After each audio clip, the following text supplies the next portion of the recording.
მესი თუ რონალდო?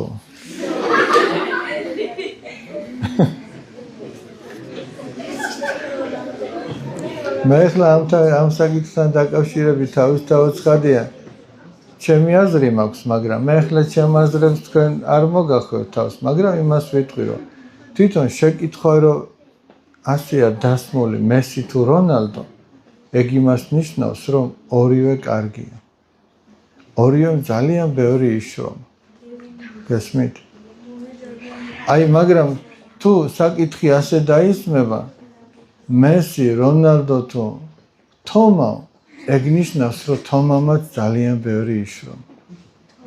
გესმით?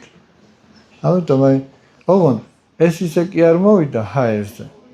თქვენ რომ ნახოთ მათი ცხოვრების წესი, მათი ვარჯიში, რამდენი რამისაგან იკავებენ თავს. რამდენი დრო მიდის ვარჯიში.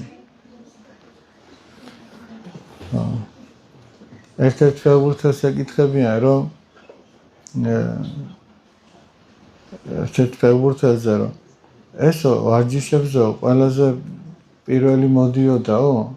არ ვიციო, მე ყველაზე ბოლო მოვდიოდიო. აი თუ ყველაზე ბოლო მიდიხარ და ყველაზე ადრე ტოვებ იქაურობას, არ გამოვა შენგან. მაშინ ჯობია დაანებოთა. ვაჟაბშაველა, კაი ყმა ხო გაგონიათ?